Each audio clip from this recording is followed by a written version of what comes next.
Delilah's hands trembled as she lifted the small muslin pouch from beneath the loose floorboard behind the flour barrel. The kitchen was briefly empty. A miracle of timing she'd orchestrated with the precision of a general planning a siege. Temperance was in the root cellar fetching preserves. Ezekiel was hauling water from the well. Old Obed was in the dining room, setting the long mahogany table with Mistress Lavinia's finest china, the pieces shipped all the way from England with painted roses that had never known the thorns of labor. The pouch felt heavier than its contents should allow. Inside, wrapped in another layer of cloth, was the white powder she'd been collecting for 3 months, scraping it from the rat poison kept in the barn, stealing it grain by grain, risking discovery with each theft. Arsenic. The word itself tasted like metal and death on her tongue, though she'd never spoken it aloud, not even in the darkness of the quarters where whispers traveled like moths between the cracks in the walls. She loosened the drawstring and stared at the powder. In the amber light of the kitchen's oil lamps, it looked almost pure, almost holy, an angel's dust for delivering damnation. The crystal decanter sat on the wooden counter before her, already filled with Cornelius Whitmore's prize wine, a vintage he'd purchased from a Charleston merchant for an obscene sum. Money that could have purchased 3 human lives or fed 50 for a year. The wine gleamed dark as blood in the lamplight, waiting to be transformed into something else entirely, something righteous, something monstrous. Delilah no longer knew which word fit, or if perhaps both could be true at once. Her hand steadied as she lifted the pouch. This was the moment.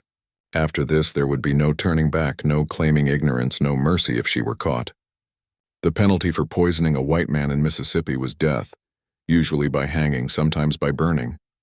For poisoning 8 of them, the masters and their wives, the pillars of Natchez society, they would invent new torments.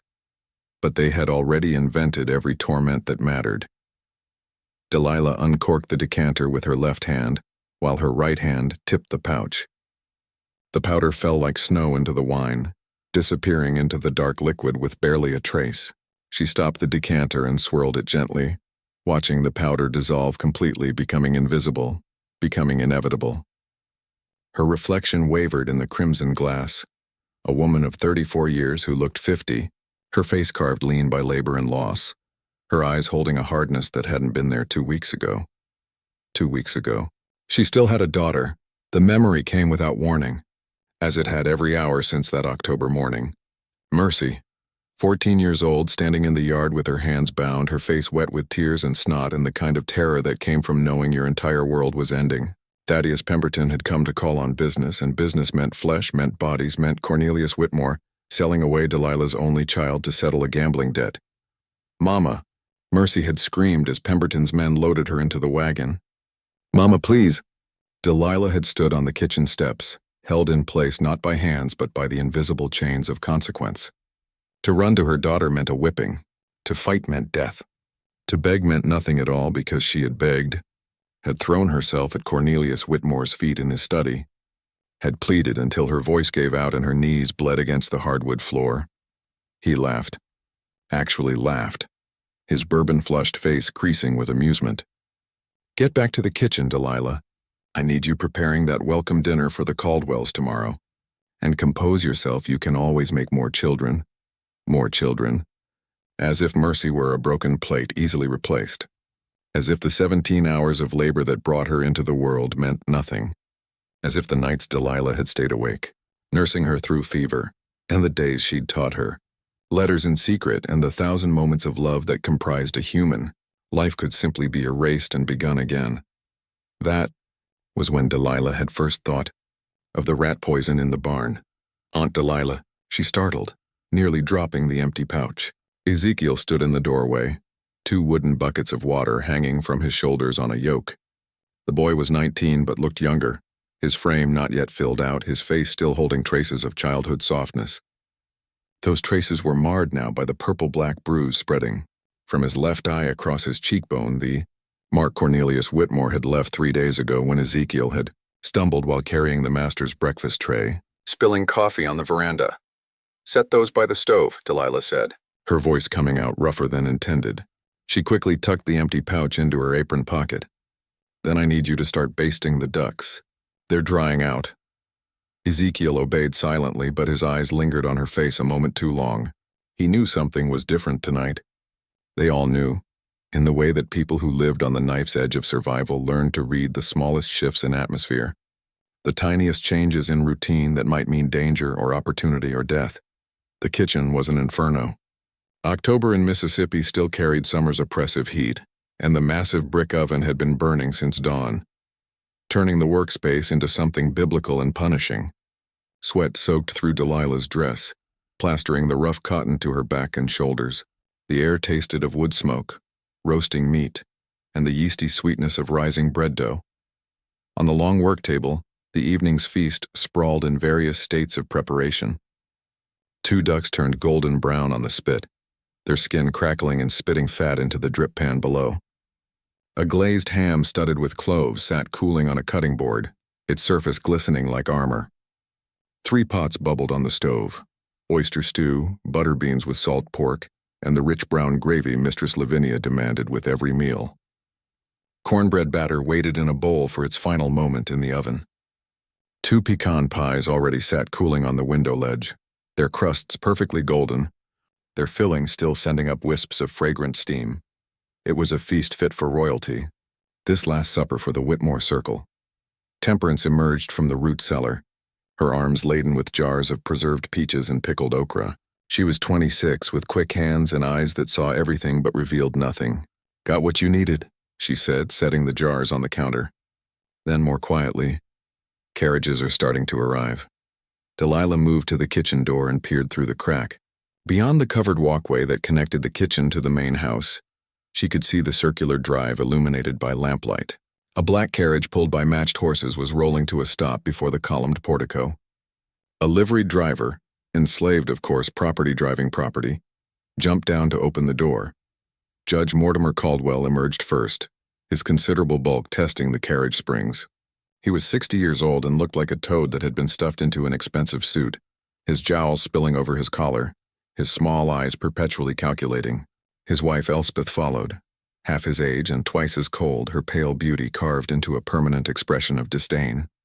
She wore emerald silk that probably cost more than Delilah would earn in a lifetime of lifetimes. Not that Delilah earned anything. Enslaved people didn't earn. They simply were, like the furniture, like the land itself. Another carriage followed, then another. Through the kitchen door's narrow view, Delilah watched them arrive like carrion birds gathering for a feast. Their laughter carrying across the evening air with that particular quality of people who had never known consequence. Reverend Josiah Blackwood and his wife Constance, both wrapped in the armor of righteousness that made their cruelty somehow holy. Thaddeus Pemberton and his wife Sophronia, Delilah's hands clenched involuntarily at the sight of him, the man who now owned her daughter, who had looked at Mercy like a horse he was evaluating for purchase. Aunt Delilah. Ezekiel's voice was soft, careful. "You want me to take the wine up to the dining room?" She turned from the door. The boy was staring at the crimson decanter on the counter, his bruised face unreadable. For a long moment, Delilah stood frozen between choices that weren't really choices at all. She could pour out the wine right now, dump the poison in the yard, pretend this moment of madness had never happened. She could continue living as she had lived for 34 years, surviving, enduring, bending but not breaking even as pieces of her soul were carved away bit by bit. Or she could let the poison stay exactly where it was. "No," she said. "Obed will come for it when it's time. For now, check those ducks before they burn." Ezekiel nodded and moved to the oven, but not before his eyes met hers one more time. In that gaze, Delilah saw understanding, saw fear, saw something else that might have been hope or might have been horror. The two emotions had become difficult to distinguish.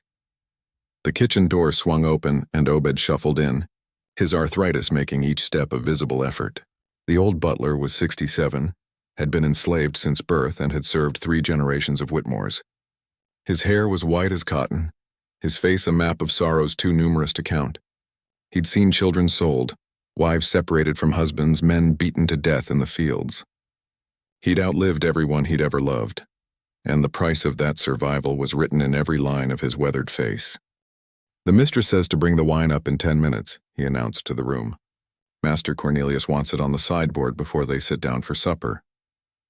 Then his eyes found the decanter and he went very still. Delilah watched him watching the wine. The old man's gaze traveled from the crystal decanter to her face and back again, and she saw the moment knowledge landed on him like a stone. His expression didn't change. 67 years of slavery had taught him to keep his face as blank as a page.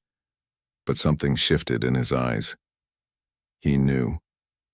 The kitchen held its breath. Temperance stirred the gravy without looking up. Ezekiel tended the ducks with sudden, intense focus.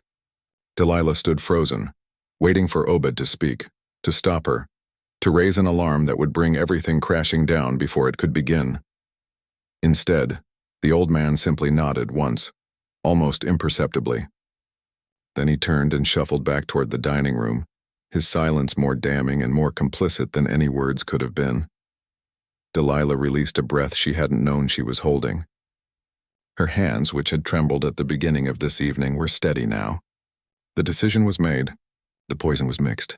The guests were arriving, their voices carrying through the walls of the house like the chittering of insects, like the buzzing of flies drawn to something rotten. She moved to the window and looked out at the darkening sky.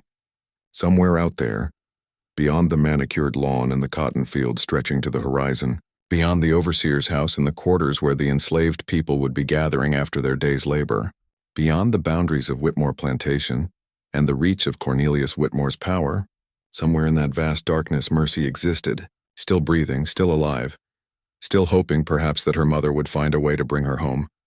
Delilah couldn't bring her home. That ship had sailed when Pemberton's wagon rolled away 2 weeks ago. But she could do something else. She could make them pay. She could transform this kitchen from a place of service into a place of judgment. She could take the tools of her enslavement, the cooking, the serving, the invisible presence that made her simultaneously essential and ignored, and turn them into weapons. "Time to plate the first course," she said, her voice carrying the authority of 34 years spent commanding this kitchen. Temperance strained the oyster stew into the tureen. Ezekiel carved the ham, thin slices the way the master likes it. Everything must be perfect tonight. They moved to obey, and Delilah turned back to the counter where the crimson decanter sat waiting. She lifted it carefully, holding it up to the lamplight. The wine glowed like liquid rubies, like blood, like the distilled essence of every drop of suffering this house had witnessed. Her reflection stared back at her from the curved glass, distorted, dark, transformed into something she barely recognized. The woman in the reflection was no longer just Delilah the cook, Delilah the enslaved, Delilah the mother whose child had been stolen. The woman in the reflection was something else now, something that would walk into the dining room in a few minutes and serve death on fine china, with a steady hand and a bowed head. Outside, the last carriage arrived.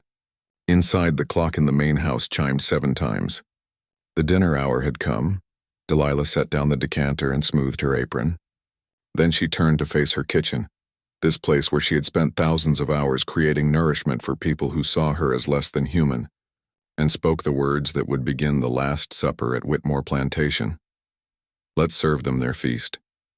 If you're drawn into this dark tale of vengeance and survival, subscribe to a journey deeper into historical horror. Leave a comment below telling me what you think Delilah should do, run, or see her plan through to its bitter end. The parlor of Whitmore Plantation gleamed like a jewel box in the lamplight, all polished mahogany and crystal, velvet curtains the color of dried blood framing windows that looked out onto the darkening grounds.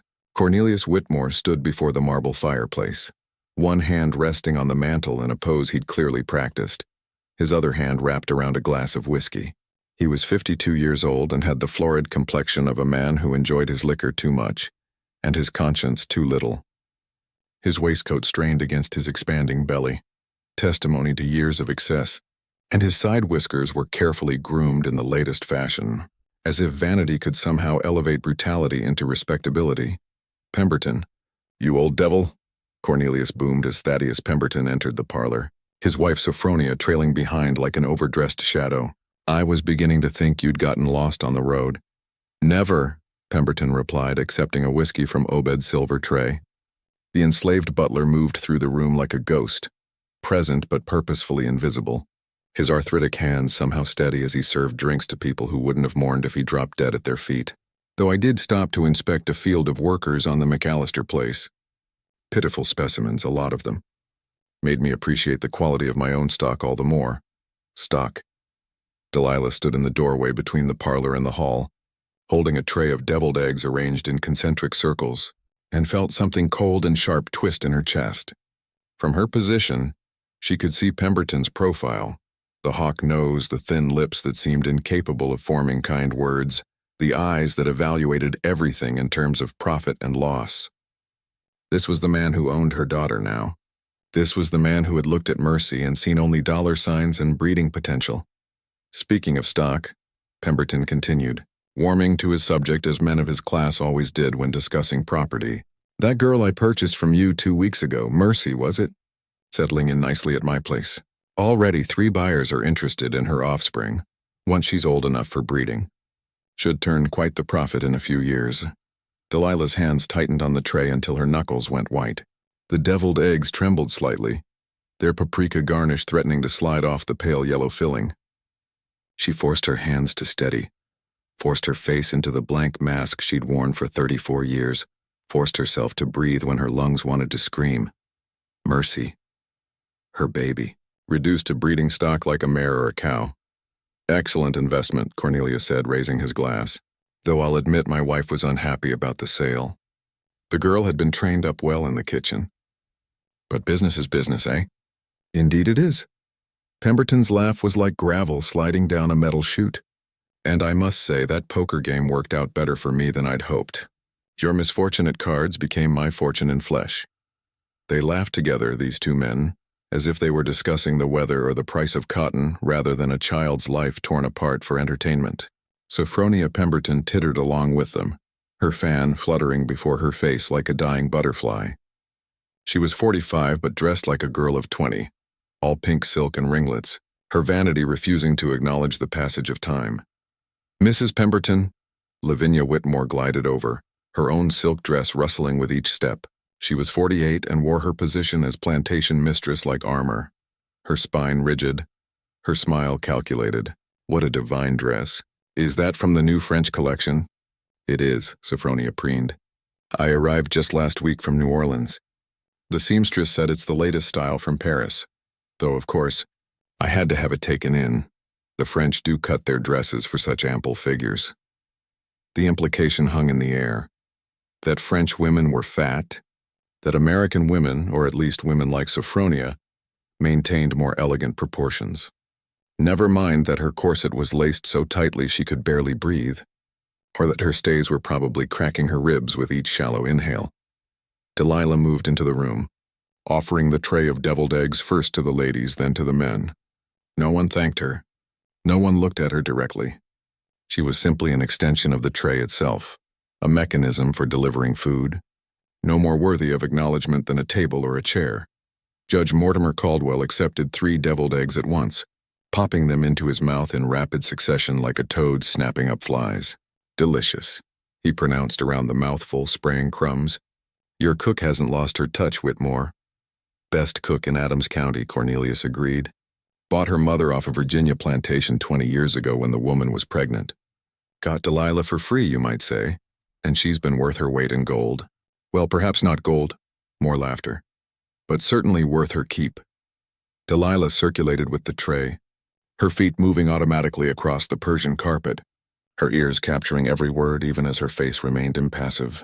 This was what she'd learned to do, to be present but absent, to hear everything while appearing to register nothing.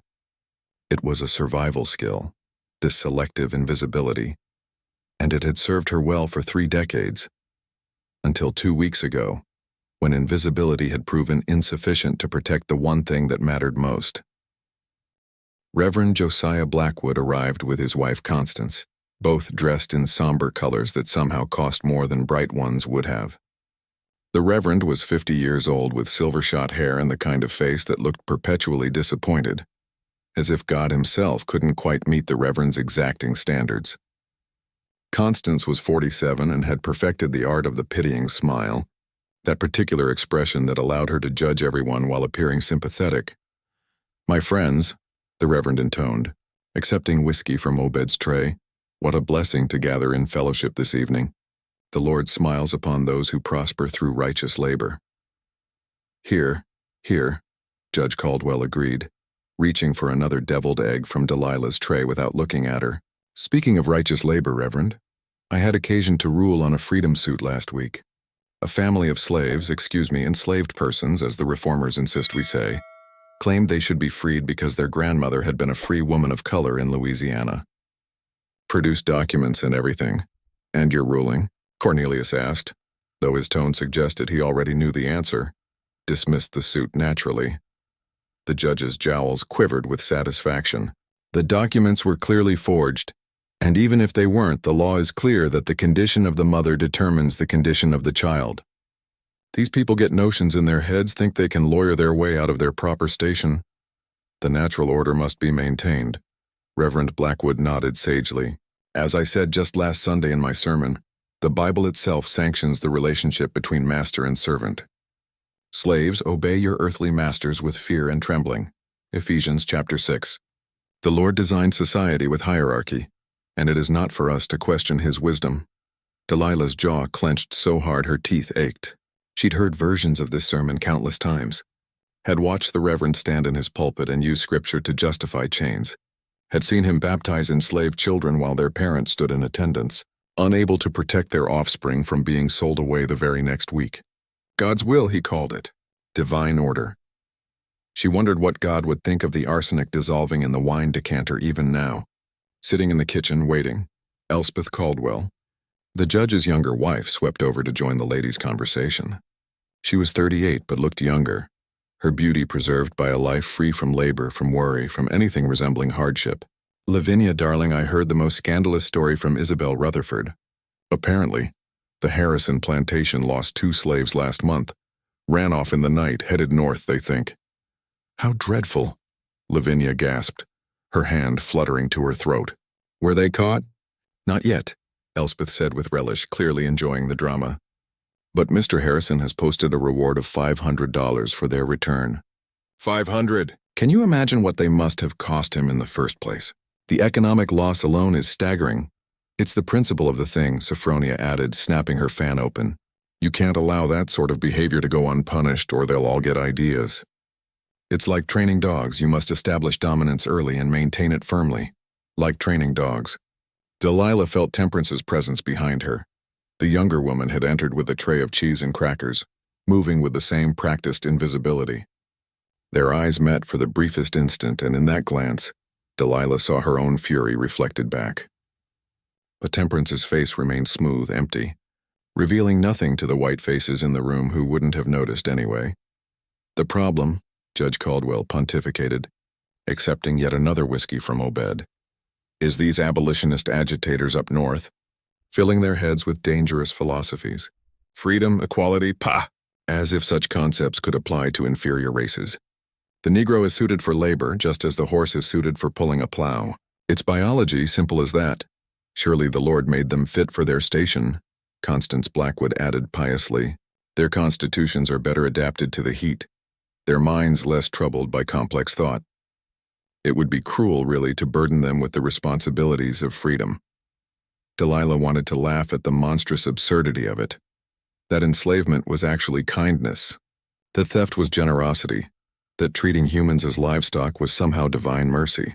But laughter would betray her, would crack the mask, would reveal the rage burning beneath her skin like fever. So she remained silent, moving through the room with her tray, offering food to people, discussing her humanity as if she weren't standing right there, as if she couldn't hear, couldn't understand, couldn't feel every word like a lash across her back. Ezekiel entered with another tray, this one bearing small glasses of sherry for the ladies.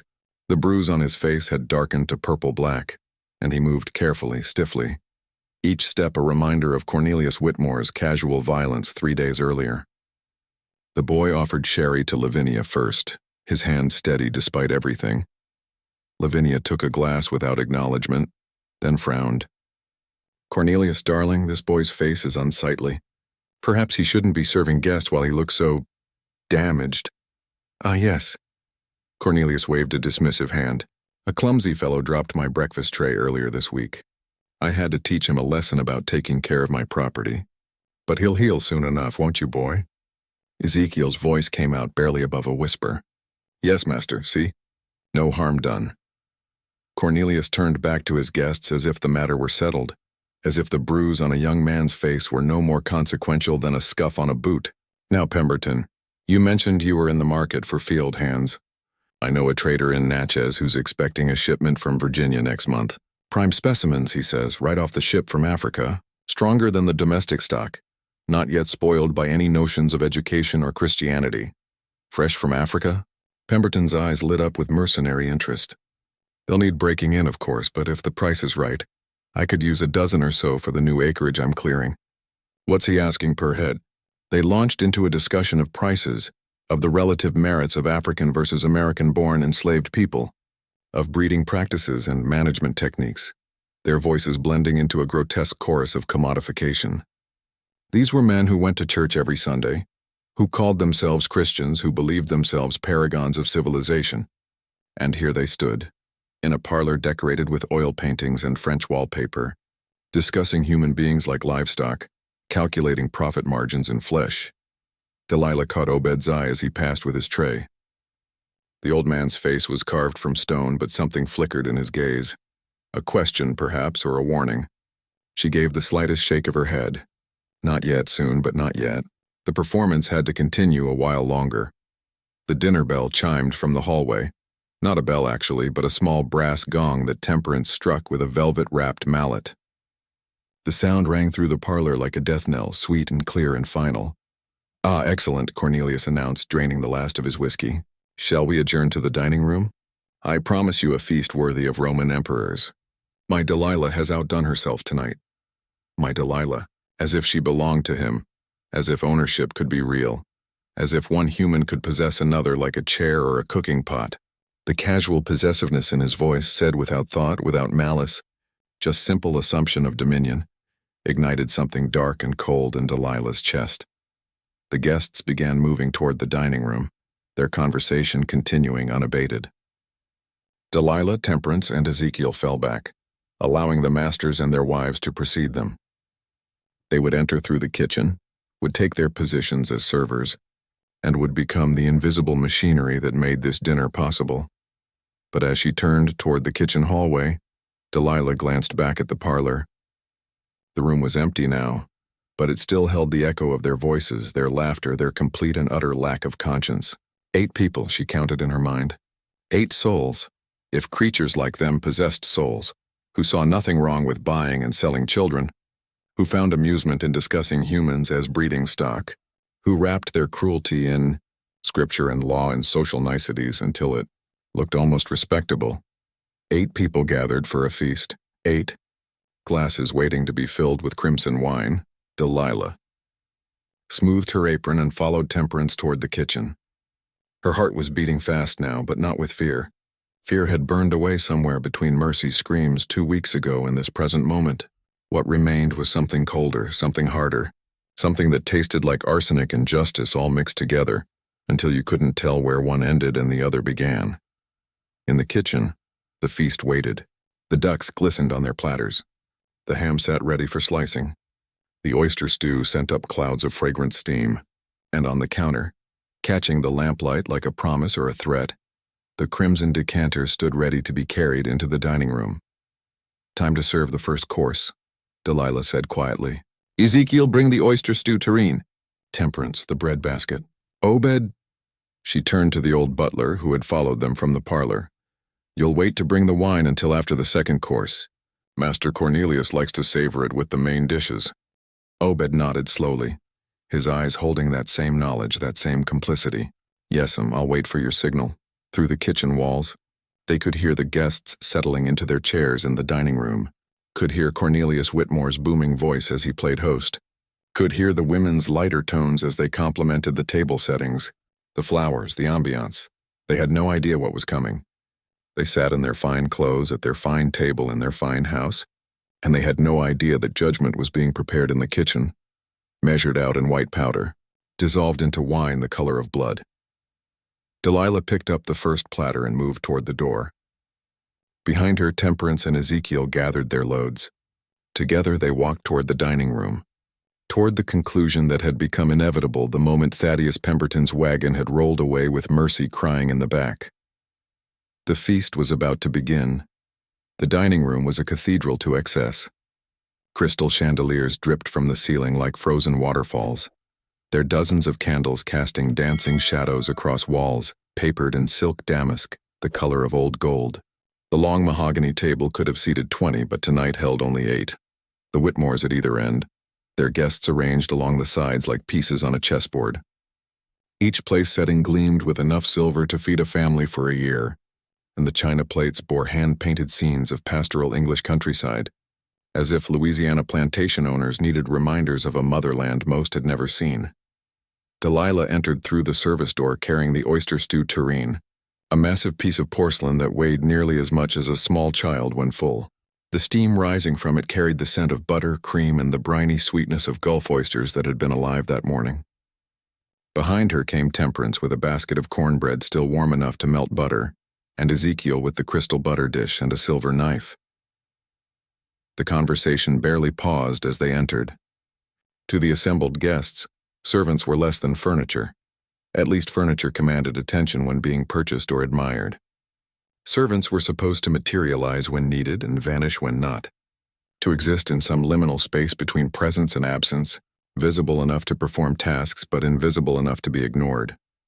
The problem with these northern abolitionists, Judge Caldwell was saying as Delilah ladled oyster stew into his bowl, the silver ladle catching lamplight, is that they've never managed a plantation. They don't understand economics, the natural hierarchy. They think sentiment should override sense. Bleeding hearts, Cornelius agreed, accepting his own portion. They'd have us free the slaves, and then what?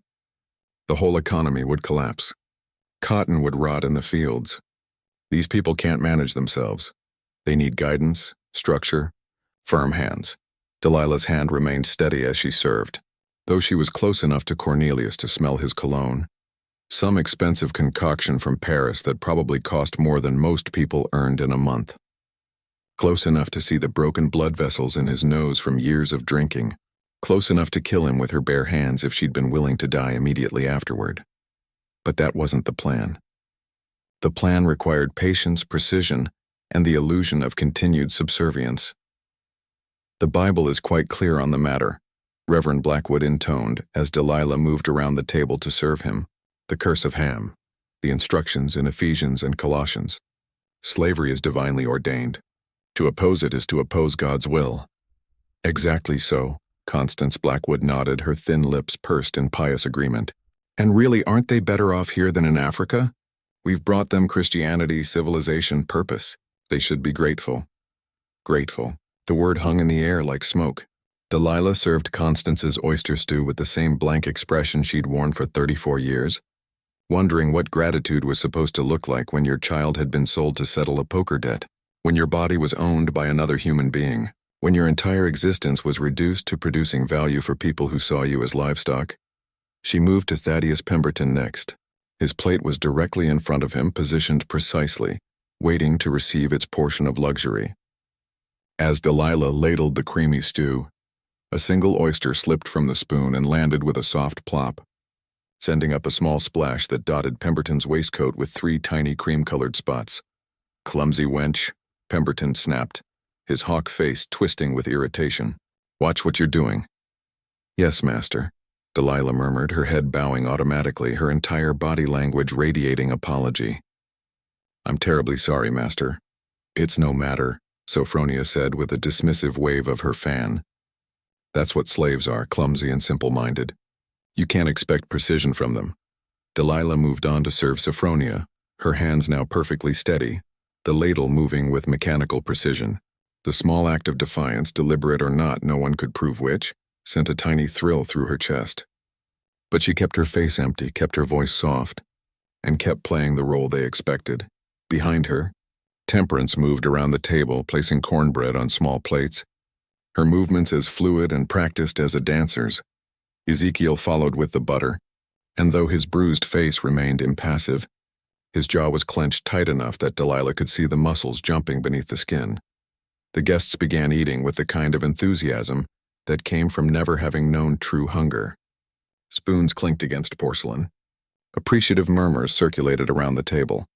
Lavinia Whitmore dabbed at her lips with a linen napkin that probably took someone a week to embroider. Divine, Elspeth Caldwell pronounced, Simply divine. Lavinia, you must lend me your cooking sometime. Our Bessie is adequate, but she lacks this kind of refinement. I'm afraid Delilah is quite indispensable, Lavinia said with false modesty that was actually deep pride. She's been with us since birth, literally since birth. We owned her mother, owned her grandmother. It's good breeding that makes the difference, you know. Like dogs or horses. You can't expect quality if the bloodline is inferior. Bloodline, breeding, quality stock. The words pelted Delilah like stones as she retreated to the kitchen, empty tureen in hand. Behind the door, away from the candlelight and crystal and the voices discussing her humanity as if she were a prize mare, she set down the tureen and pressed her palms flat against the counter, breathing slowly through her nose. You all right? Temperance whispered, having followed her in. Through the open door to the dining room, they could still hear the conversation continuing, could still hear laughter punctuating statements about inferior races and natural servitude. I'm fine, Delilah said, and it was true in a way. She was fine because she was focused, because she had purpose, because in her mind's eye she could see the crimson decanter sitting on the kitchen shelf, waiting for its moment. Get the ham ready for serving. Ezekiel, start plating the butter beans and the duck. I'll prepare the gravy. They moved through the familiar choreography of service, each of them operating on muscle memory, built from thousands of meals prepared and served. The kitchen was its own kind of dance floor, and they were dancers who knew every step, every turn, every moment of the performance. Through the doorway, Obed appeared, his ancient face expressionless. They're ready for the next course, he announced quietly. Then his eyes found Delilah's. Master Cornelius is asking when the wine will be served. After the main courses are plated, Delilah said, her voice steady. Tell him the vintage is too good to rush. It must be savored with the duck and the ham, not wasted on oyster stew. Obed nodded and shuffled back into the dining room. Delilah watched him go. This old man who had lived through horrors she could only imagine, who had survived by being invisible, by being compliant, by never raising his voice or his hand against his oppressors, and yet tonight, with a single knowing look, he had become her accomplice. The main courses came together with practiced efficiency. Delilah arranged thin slices of glazed ham on a silver platter, the meat glistening with honey and cloves, fat marbling through the pink flesh like veins. Beside it went the ducks, their skin golden and crackling, their bodies still steaming from the oven's heat.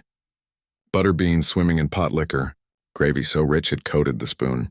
Collard greens wilted with bacon fat. Candied yams are bright as copper coins. It was obscene, this abundance. Enough food to feed 30 people, prepared for 8. And somewhere beyond these walls, in the quarters where the enslaved lived, people would be eating whatever scraps remained after the masters had taken their fill. Cornmeal mush, maybe some salt pork if they were lucky, vegetables from the small gardens they were allowed to tend in what little free time they had between endless labor. Ready? Delilah asked, and at the nods from Temperance and Ezekiel, they lifted their platters and moved once more into the dining room. The oyster stew bowls had been cleared by Obed, moving with arthritic slowness but unfailing precision.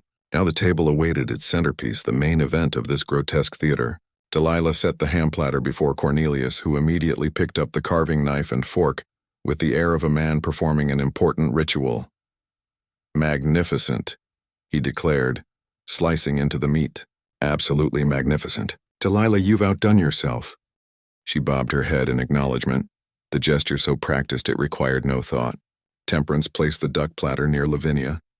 Ezekiel set down the vegetables, moving carefully to avoid jarring his injured ribs. The feeding frenzy began in earnest. Plates were piled high with food, forks and knives working with mechanical efficiency. These were people who had never questioned their right to abundance, who saw no contradiction between their Christian faith and their bloated consumption, while others starved. They ate the way locusts devoured a field, mindlessly, relentlessly, leaving nothing but destruction in their wake. This ham is extraordinary, Thaddeus Pemberton said around a mouthful, his earlier irritation at the stained waistcoat apparently forgotten. Delilah, what's your secret? The question was rhetorical. He didn't actually care about her answer, didn't see her as a person capable of possessing knowledge worth hearing. But Delilah answered anyway, her voice soft and deferential. Molasses in the glaze, master. And cloves. My mama's recipe. Well, your mama trained you well, he said, already turning back to his plate, to the conversation. to the world where she didn't exist except as a producer of food and a vessel for bearing more slaves to be bought and sold. Your mama trained you well. The words echoed in Delilah's mind as she retreated to the kitchen. Yes, her mama had trained her, had taught her to cook, to serve, to survive. But her mama had also taught her other things. Lessons whispered in the darkness of their cabin, knowledge passed down from grandmother to mother to daughter about plants that healed and plants that harmed, about how to read the stars, about how to endure when endurance seemed impossible. And her mama had taught her about poison. Back in the kitchen, Delilah moved to the counter where the crimson decanter sat. The wine inside gleamed in the lamplight, holding secrets, holding death, holding something that might be justice or might be damnation depending on who was making the judgment. She picked up the decanter carefully, feeling its weight, its cool smoothness against her palms. "Are you sure about this?" Temperance whispered, having followed her from the dining room. The younger woman's eyes were wide, frightened, but also something else. Hungry, maybe, or hopeful. Too late to turn back now, Delilah said, and it was true. Maybe it had been too late from the moment Mercy was sold. Or maybe from the moment Delilah was born into slavery. Or maybe from some point even further back in the long chain of cruelty that had brought them all to this moment. Through the doorway, she could hear Cornelius's voice booming. "Obed, bring the wine. It's time to open that special vintage I've been saving." The special vintage. Delilah almost laughed at the irony. It was special, all right. More special than Cornelius Whitmore could possibly imagine. Obed appeared in the kitchen doorway, his roomy eyes finding the decanter, then Delilah's face. For a long moment they simply looked at each other. Two people bound by chains, both visible and invisible. Two people who had spent their entire lives being owned, being used, being treated as less than human. "I'll take it," Obed said finally, his voice barely above a whisper. "No," Delilah said. "I will." She had to be the one. This was her choice, her act, her revenge. She couldn't delegate it, couldn't pass the responsibility or the risk to someone else. If there were consequences, and there would be consequences whether she was caught or not, she would face them herself. She picked up the decanter and moved toward the dining room. Behind her she heard Temperance's sharp intake of breath, heard Ezekiel's muttered prayer, heard the clatter of a pot lid as someone's shaking hands failed to hold it steady. The dining room felt different as she entered this time. The air seemed thicker, heavier, as if the universe itself were holding its breath. The candles flickered in their chandeliers, sending shadows dancing across the walls like demons gathering to witness. The guests looked up as she approached, their faces flushed with food and heat and self-satisfaction. "Ah, finally," Cornelius said, gesturing imperiously at the sideboard. "Set it there, Delilah. I'll pour it myself. This vintage is too precious to risk clumsy slave hands." Clumsy slave hands. The same hands that had cooked every bite of food they'd consumed tonight, that had labored for hours over hot ovens, that could kill every person in this room if given the slightest chance. But of course he didn't see that. Didn't see her as a person capable of agency, of choice, of violence. That was going to be his last mistake. Delilah set the decanter on the sideboard with exquisite care, making sure it was positioned perfectly, making sure the lamplight caught in the wine and made it glow like rubies, like blood, like the distilled essence of every drop of suffering this house had witnessed. "Beautiful color," Lavinia observed, admiring the wine from her seat. "Almost looks too pretty to drink." "Nonsense," Cornelius said, rising from his chair to approach the sideboard. "Beauty exists to be consumed. That's what makes it valuable." He picked up the first crystal glass, bohemian crystal, expensive as sin, thin as paper. The wine made a musical sound as it poured, a liquid melody that would be the last innocent sound in this room. Cornelius filled the glass perhaps 2/3 full, held it up to the candlelight to admire the color, then set it before Judge Caldwell's place. One glass. One death sentence precisely measured. He filled the next glass and the next, moving around the table with the care of a man handling something precious. And it was precious to him anyway. This wine that had cost more than some people earned in a year. This symbol of his wealth and status and power. This instrument of his own destruction. Delilah watched from her position by the wall, her face carefully blank, her hands folded before her. She counted in her mind as each glass was filled. One for the judge, one for Elspeth, one for Reverend Blackwood, one for Constance, one for Thaddeus Pemberton, the man who owned her daughter now, who had looked at Mercy and seen only breeding potential, One for Sophronia, one for Lavinia, and finally Cornelius filled his own glass, the master of the house taking his portion last in a show of false magnanimity that was actually supreme arrogance. The assumption that his household was so well ordered that he could always trust his food and drink to be pure, wholesome, safe. 8 glasses, 8 lives, 8 people who had never once questioned their right to own other human beings, to buy and sell children, to build their fortunes on the backs of enslaved labor while claiming divine sanction for their cruelty. A toast, Cornelius announced, raising his glass high, the candlelight caught in the wine, turning it luminous, transforming poison into beauty, to prosperity, to friendship, to the Southern way of life. May our fortunes ever increase and our enemies ever decrease. Hear, hear, the table responded in unison, raising their own glasses. Crystal chimed against crystal as they brought their glasses together in a toast. The sound like bells, like breaking ice, like the shattering of something that could never be repaired. And then, as Delilah watched with a heart that had gone still and cold in her chest, they drank. Judge Caldwell took a long pull, nearly draining his glass. Elspeth sipped more delicately, but still consumed a good measure. The Reverend drank deeply, as if blessing the wine with his consumption. Pemberton, God Pemberton, threw back half his glass in one swallow, the wine disappearing into the throat of the man who had stolen her daughter. They drank, and they smiled and they complimented the vintage. Smooth, Thaddeus Pemberton pronounced. Very smooth indeed. What did you pay for this, Whitmore? Enough to make it worth savoring, Cornelius replied, taking another drink himself. The merchant said it was from a vineyard in France that only produces a few barrels per year. Exclusive. Exclusive. Yes, this vintage was certainly that. One of a kind. Never to be replicated. The last wine these people would ever taste. Delilah's hands trembled now, not with fear but with something darker. Something that felt like vindication and horror all mixed together into an emotion she had no name for. She forced herself to remain still, to keep breathing, to maintain the mask of subservience even as everything inside her screamed with a mixture of triumph and terror. They were drinking it. They were actually drinking it. Every single one of them consuming poison while discussing cotton prices and social hierarchies, while laughing and eating and existing in the supreme confidence that they were untouchable, that consequences were for other people, that their positions at the top of this brutal pyramid would remain forever secure. In the kitchen, Temperance and Ezekiel would be listening, knowing, understanding what was happening. In the quarters beyond the main house, other enslaved people would sense something in the air, some shift in the currents that governed their lives. And somewhere in the darkness outside, perhaps the ghosts of those who hadn't survived this place, who had been worked to death, beaten to death, sold away never to be seen again, were gathering to witness this moment of terrible reversal. More wine, Judge Caldwell called, holding up his empty glass. This is too good to ration. Cornelius laughed and obliged, refilling the judge's glass with generous measures. The poison flowed freely now. Second helpings, third helpings, the guests consuming it with the same mindless enthusiasm they brought to everything else in their privileged lives.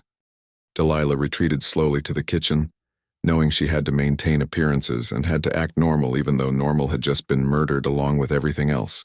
Behind the kitchen door, she finally allowed herself to lean against the wall, to close her eyes, to acknowledge what she had just done. There was no going back now. The wine was consumed. The poison was inside them. And in perhaps 30 minutes, maybe an hour at most, the symptoms would begin. She had served them their feast. Now she would serve them their death. The next 20 minutes passed with excruciating slowness, each second stretching like taffy, time itself seeming to thicken in the oppressive heat of the October evening. Delilah stood in the kitchen doorway, positioned so she could observe the dining room while appearing to simply wait for the next course to be needed. Her heart hammered against her ribs with such force she was certain everyone could hear it. A drum beating out her guilt, her terror, her strange and awful exhilaration. The guests continued eating, their faces flushed now with wine and warmth, their voices growing louder as inhibitions loosened. Cornelius Whitmore had removed his jacket and loosened his cravat, his face gone ruddy as a sunset. Judge Caldwell's jowls quivered as he chewed, grease glistening on his multiple chins. The women picked at their food with more delicacy but no less enthusiasm. their corsets straining against stomachs filled with duck and ham and endless wine. "This vintage truly is remarkable," Thaddeus Pemberton said, swirling the crimson liquid in his glass before taking another long drink. "I must get the name of your Charleston merchant, Whitmore. My own cellar could use stocking with this quality." "I'll write it down for you before you leave," Cornelius promised, his own glass already emptied and refilled twice. "Though I warn you, it doesn't come cheap." "Quality never does."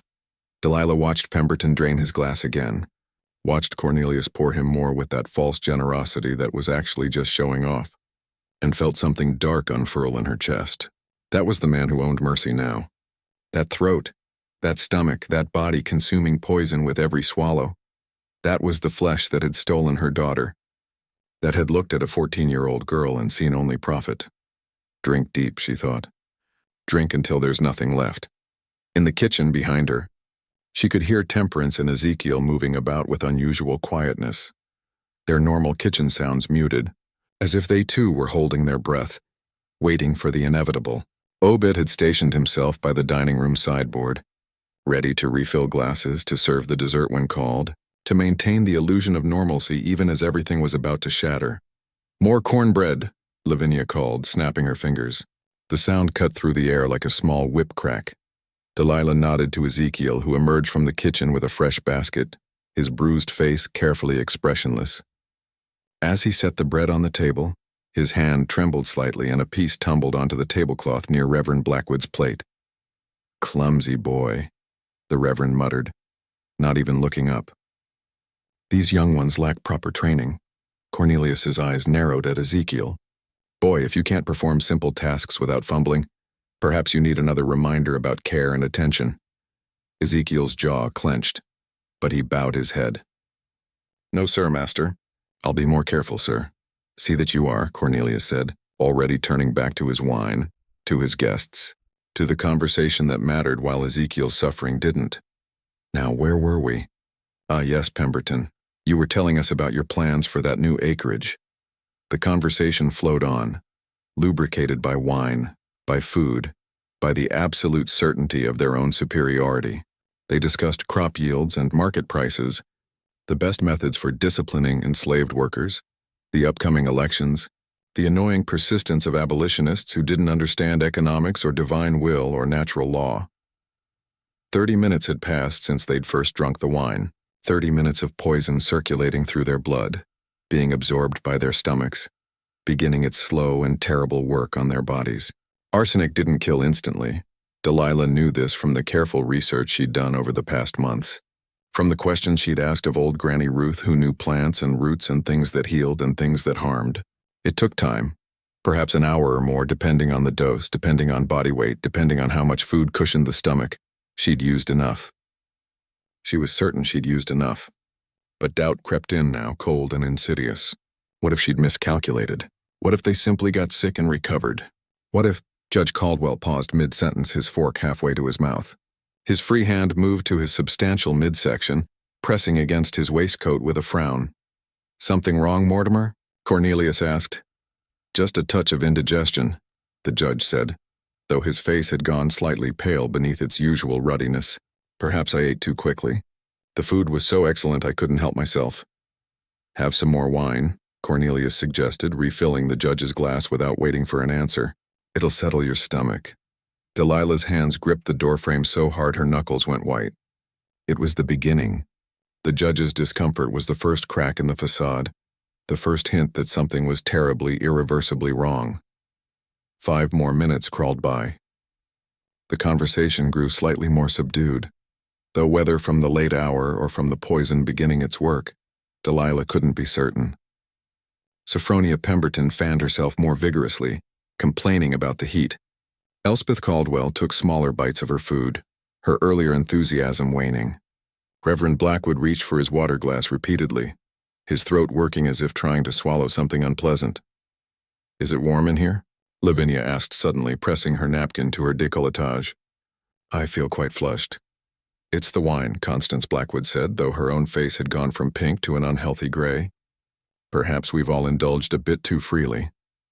"Nonsense," Cornelius declared, though his own face was sheened with sweat that seemed excessive even for the warm evening. "It's just the heat of the season. October in Mississippi can be unpredictable. But his hand, when he reached for his wine glass again, trembled slightly, and when he lifted the glass to his lips, he paused, staring into the crimson depths as if seeing something there he hadn't noticed before. His eyes lifted slowly, tracking across the dining room until they found Delilah standing in the doorway. For one eternal moment, their gazes locked. Enslaver and enslaved, murderer and victim, though which was which had become suddenly unclear. Something flickered in Cornelius's eyes. Not knowledge, not yet, but the first whisper of suspicion, the first cold finger of fear touching the back of his neck.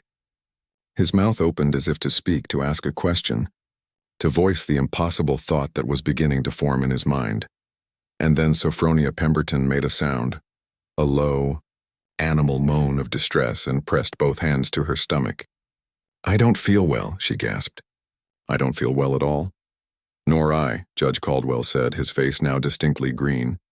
He pushed back from the table abruptly, his chair scraping against the floor.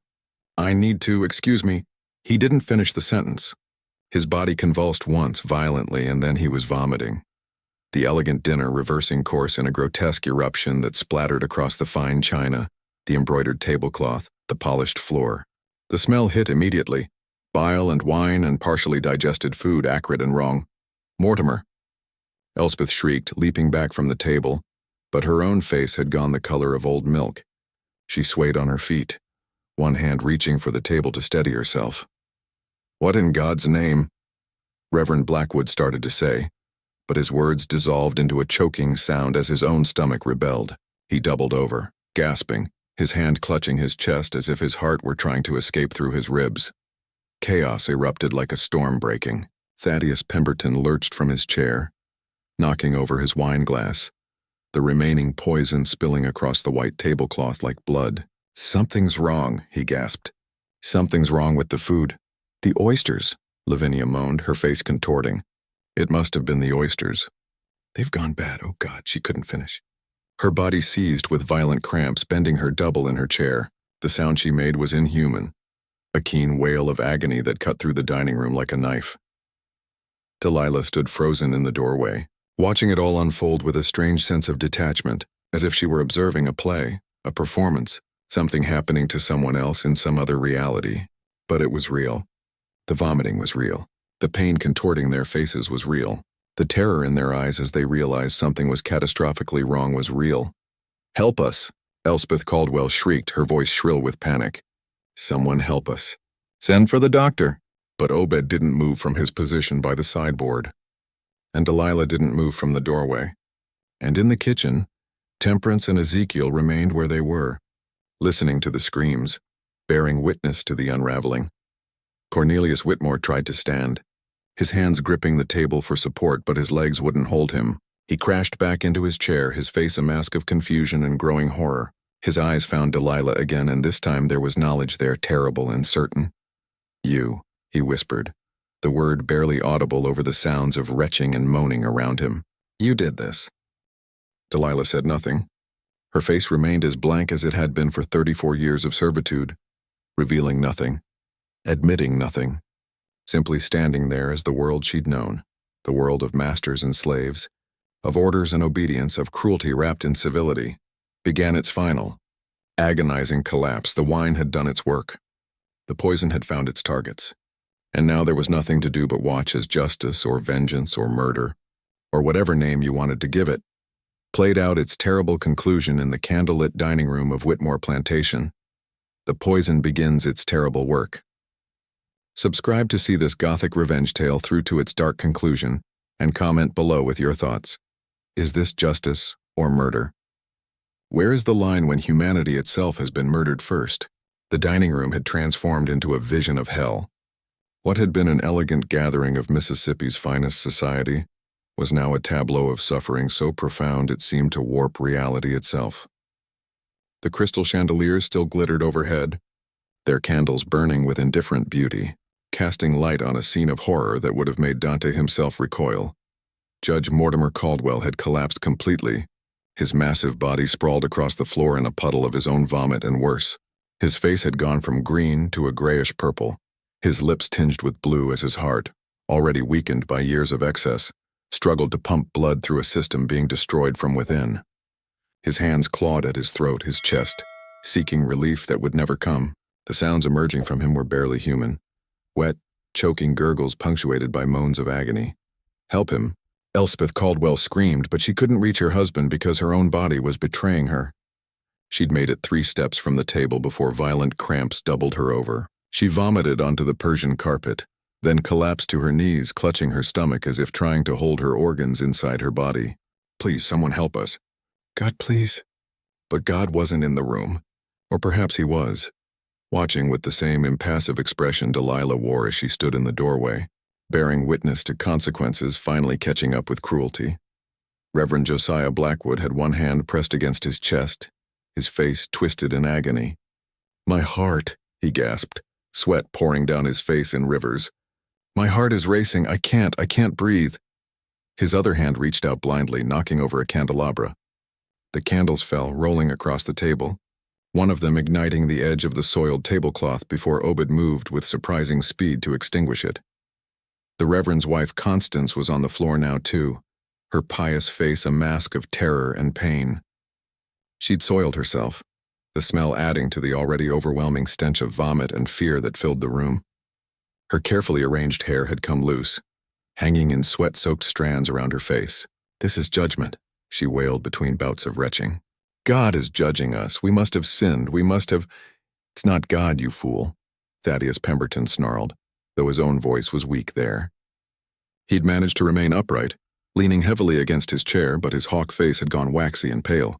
His hands trembled violently as they clutched his midsection. "We've been poisoned. Someone poisoned us." His eyes, already dimming with the fog of approaching death, turned toward the doorway where Delilah stood.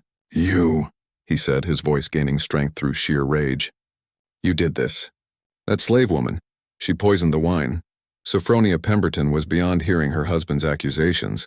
She'd slid from her chair and lay curled on the floor like a child, her pink silk dress now stained with vomit and bile. Her body convulsed rhythmically, each spasm drawing thin screams from her throat.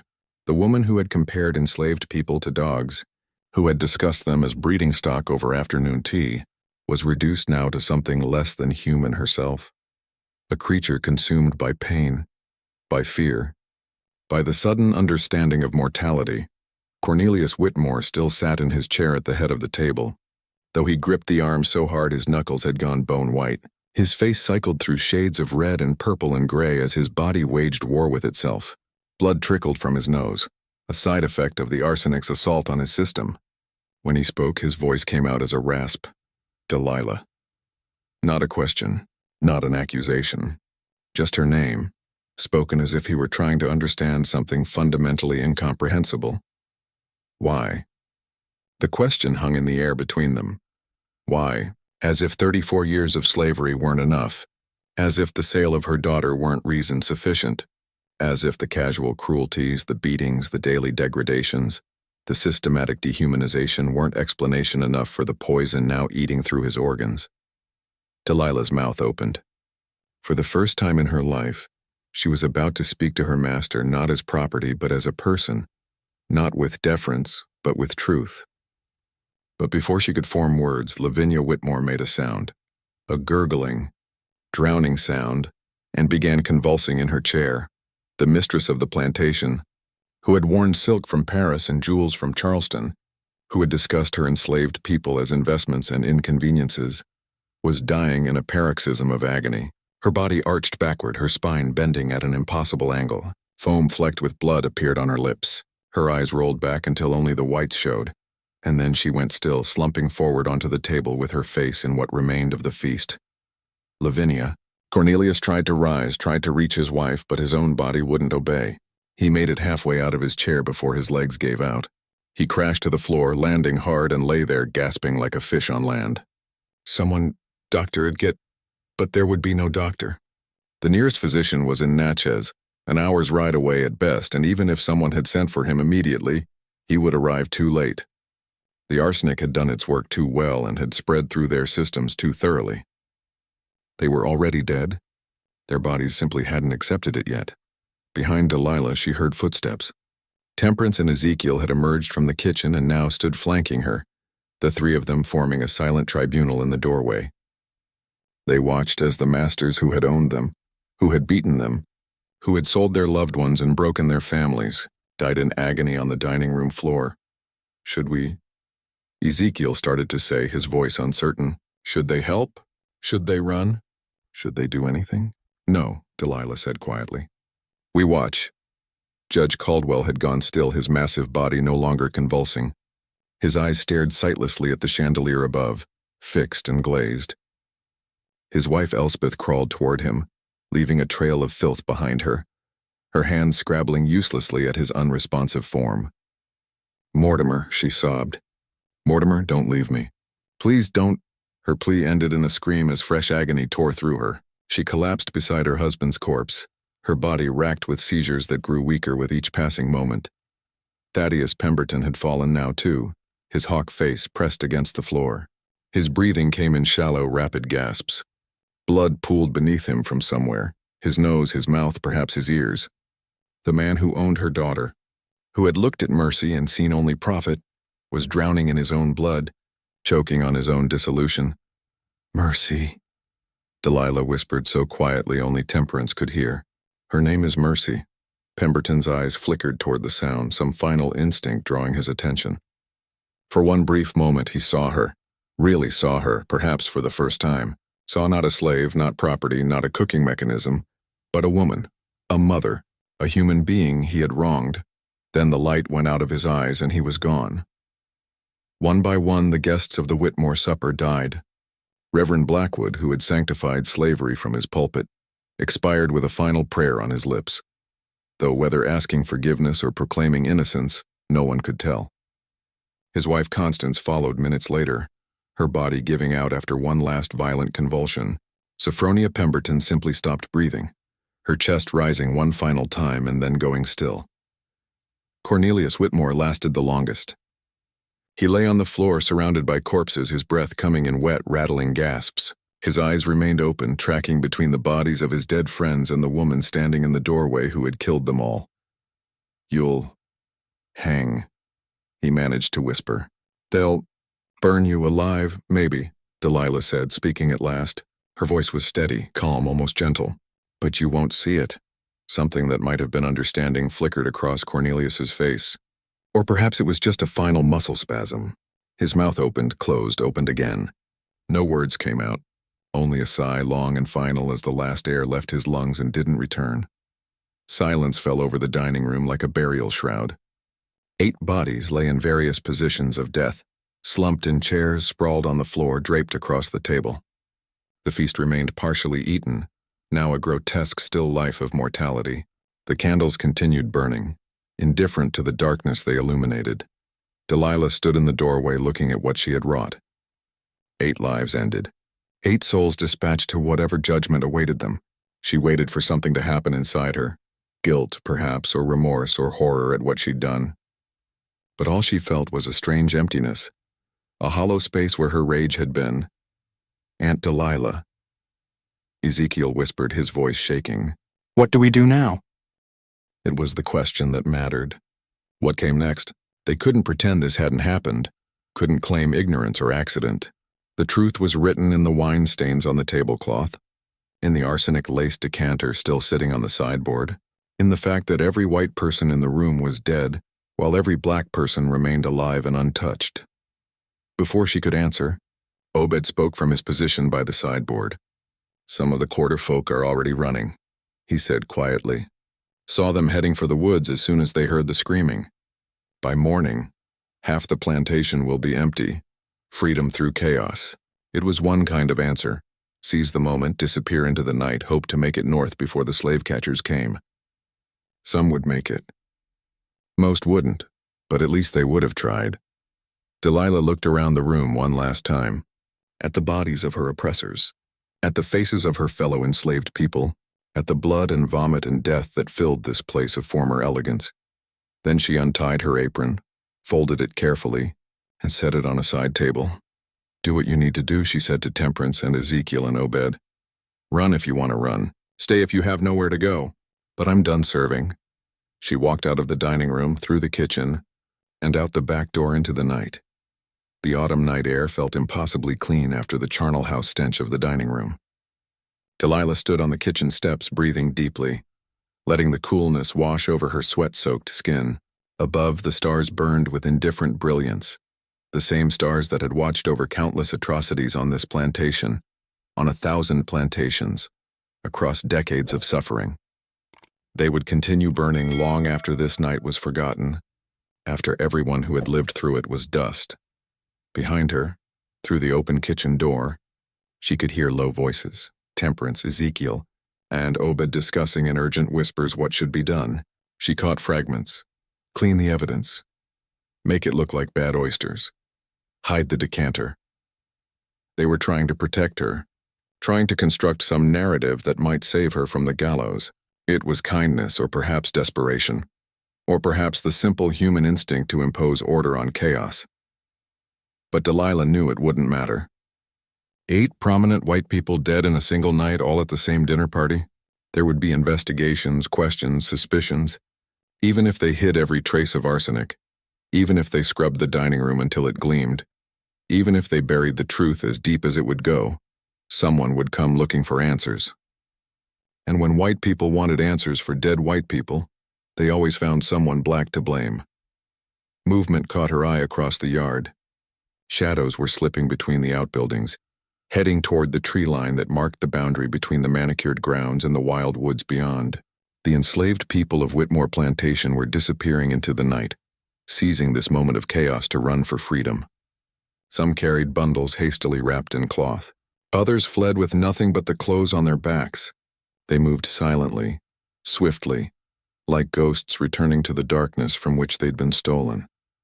She recognized faces in the moonlight. Samuel, the field hand who'd had 3 children, sold away last year. Dinah, whose husband had been beaten to death by the overseer. Young Marcus, barely 16, who'd been marked for sale next month. They were running, and Delilah felt something like hope flicker in her chest. Maybe some of them would make it. Maybe this one act of violence would purchase a few scraps of freedom for people who had never known it. Miss Delilah. The voice came from behind her, soft, female, cautious. She turned to find Temperance in the doorway, her face drawn with exhaustion and fear. "We've cleaned what we can. Made it look like the food went bad. Buried the arsenic pouch in the garden. Obed's washing out the wine decanter now." "It won't be enough," Delilah said, though not unkindly. "But thank you for trying." "You could still run," Temperance pressed. "Right now, before anyone from town knows what happened. You could disappear into the woods like the others, head north, maybe make it to..." "To what?" Delilah asked. "To freedom. I'm 34 years old, Temperance. I've been enslaved since the moment I drew breath. I don't know how to be free. I only know how to serve and how to kill." She paused, looking back at the stars. "And I'm tired. So tired." Temperance was quiet for a moment. When she spoke again, her voice was thick with unshed tears. "Was it worth it? What you did tonight, was it worth what's coming?" The question deserved consideration. Delilah thought about Mercy, about her daughter's screams as Pemberton's wagon rolled away. She thought about Ezekiel's bruised face, about the casual cruelties she'd witnessed daily for decades, about the children sold, the families torn apart, the endless grinding machinery of slavery that consumed human beings and produced cotton and tobacco and sugar and wealth. For people who saw nothing wrong with the exchange, "Ask me when they hang me," she said finally. "Maybe then I'll know." A sound from inside the house drew their attention, raised voices, urgent and afraid. Ezekiel burst through the kitchen door, his eyes wide. "Someone's coming," he gasped. Riders on the road. 3, maybe 4 of them, of course. The neighboring plantations would have seen the carriages arrive for dinner, and would have expected them to depart hours ago. When they didn't, someone would have been sent to check, to ensure nothing was amiss. The isolation that had once protected the Whitmores' wealth and privilege now ensured that their deaths would be discovered quickly. "Go," Delilah said to Temperance and Ezekiel. "Both of you. Take Obed if he'll go. Run while you still can." "What about you?" Ezekiel asked, though he was already backing toward the tree line, his body making the choice his mind was still questioning. "I'm going to wait right here," Delilah said. "I'm going to tell them exactly what I did." "They'll kill you," Temperance whispered, horror and admiration mixing in her voice. "They were always going to kill me," Delilah replied. One way or another, fast or slow, they were always going to kill me. At least this way I chose how. She watched them go. 2 more shadows slipping into the darkness, seeking the uncertain promise of freedom over the certain death of remaining. Then she turned back to face the house, to face the approaching riders, to face whatever came next. The horsemen arrived minutes later, their mounts' hooves thundering on the packed earth of the drive. Delilah could see them in the lamplight spilling from the main house. 3 men, planters from neighboring estates. Their faces creased with concern that would soon transform into horror and rage. "Whitmore," one of them called, dismounting. "Cornelius! We saw your guest's carriage is still here and thought—" He stopped mid-sentence as he entered the house as the smell hit him, as his eyes registered the scene in the dining room. His shout brought the other 2 running, and then there was chaos, cursing, retching, someone calling for the sheriff, someone else checking bodies for signs of life they wouldn't find. Delilah remained on the kitchen steps waiting. She didn't try to hide, didn't try to run. When one of the men finally noticed her sitting there calmly in the darkness, his face went purple with rage. "You," he snarled, crossing the yard in 3 long strides. "What happened here? What did you do?"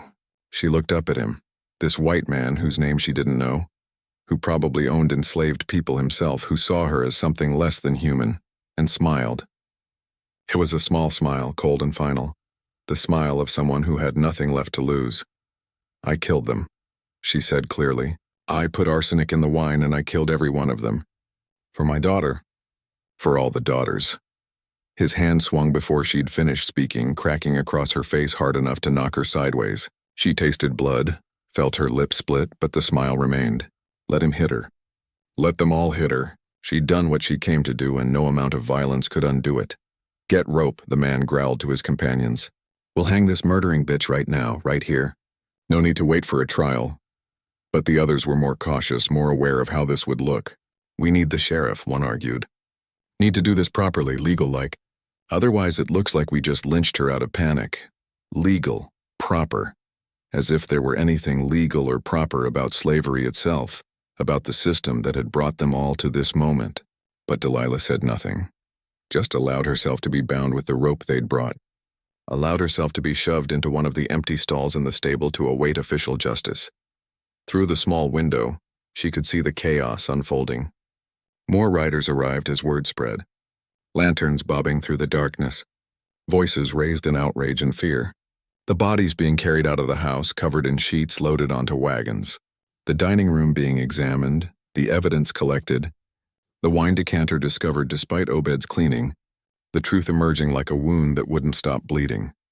Dawn broke gray and cold over Whitmore Plantation.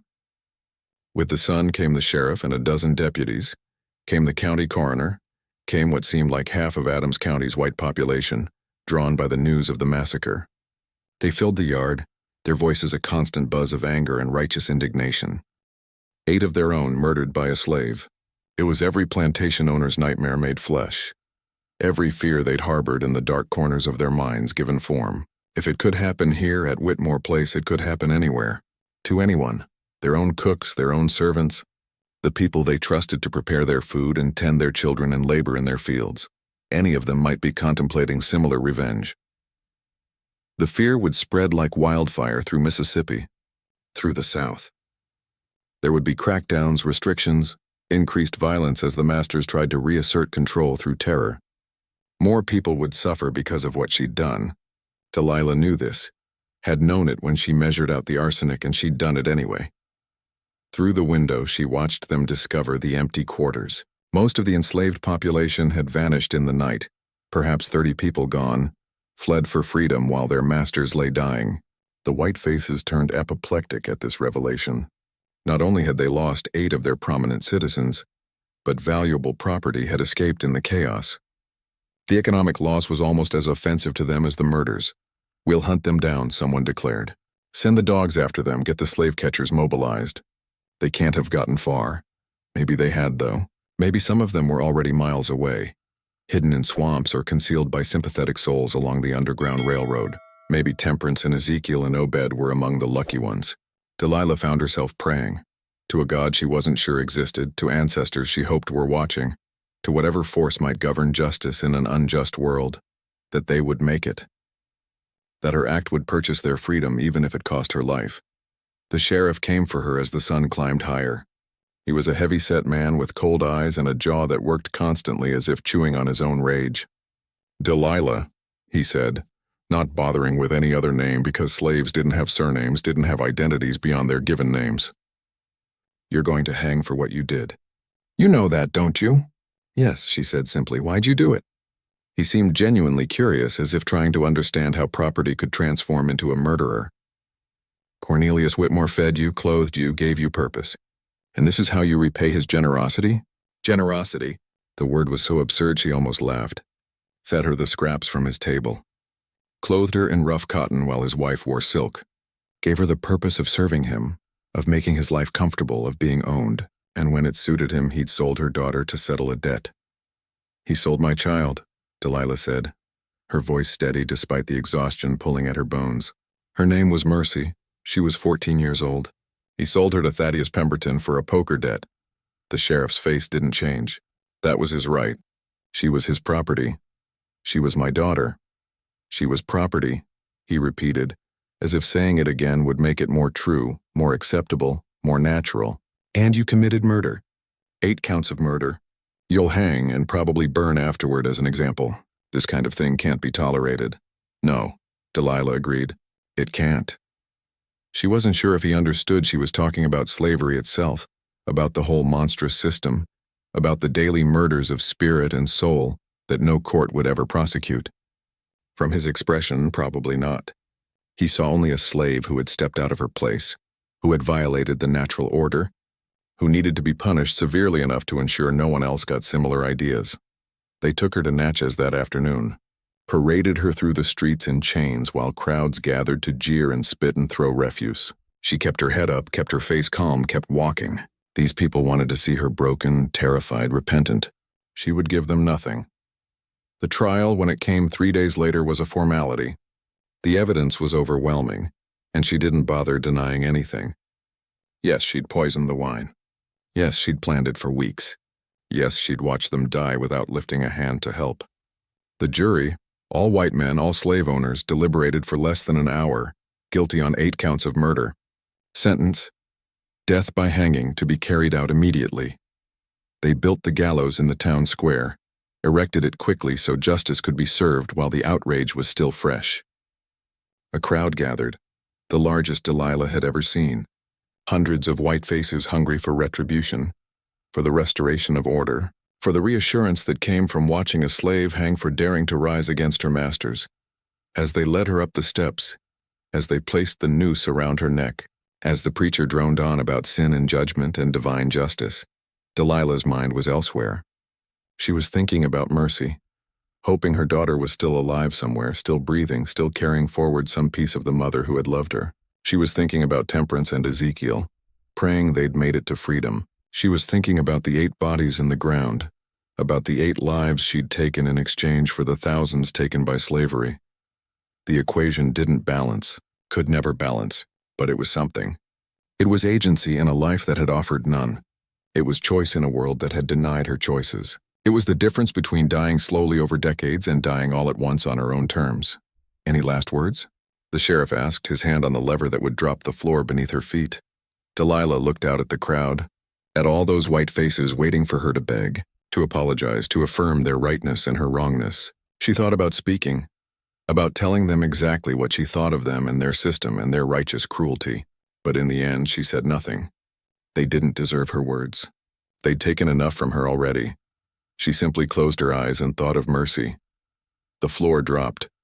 For a moment, there was only the sensation of falling, the rope catching, the world spinning.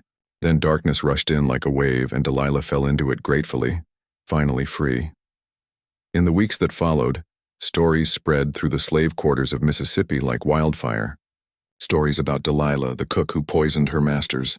Some versions made her a monster. Others made her a martyr. But everyone agreed on one thing. She'd done what they all dreamed of doing. What centuries of the enslaved had fantasized about in the darkest corners of their minds. She'd made them pay. 18 people from Whitmore Plantation made it to freedom that night, slipping through the chaos, disappearing into the north, carried along the Underground Railroad by people who risked everything to help. Among them were Temperance, Ezekiel, and Obed, who would live long enough to tell Delilah's story to anyone who would listen, ensuring her name wouldn't be forgotten. And somewhere in Louisiana, on Thaddeus Pemberton's plantation, a 14-year-old girl named Mercy learned that her mother was dead.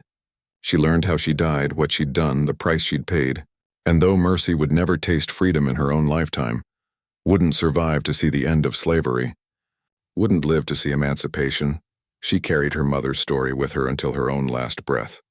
Some chains are made of iron, some are made of law, but some chains are broken by arsenic and rage, and a mother's love transformed into something harder than steel, sharper than any blade. The Whitmore Plantation stood empty after that night. No one wanted to buy it, to live in the house where 8 people had died in agony, to sleep in rooms that had witnessed such complete reversal of the natural order. Eventually it fell into disrepair, the grand columns cracking, the roof caving in, the cotton fields returning to wilderness. But on certain October nights, people swore they could still smell it, not decay, not rot, but the ghost of a feast. Duck and ham and wine the color of blood, and if you listened carefully, you could hear the sound of crystal chiming like bells, like breaking ice, like the shattering of something that could never be repaired. Justice, perhaps, or vengeance, or simply the sound of one woman saying enough. The difference had ceased to matter. The Whitmore supper ended in ashes and silence, but the questions remain. Subscribe for more dark historical tales that confront uncomfortable truths, and leave a comment with your interpretation. What do you think happened to Delilah? Did she find freedom, or did freedom find her first? Thank you for witnessing this grim tale.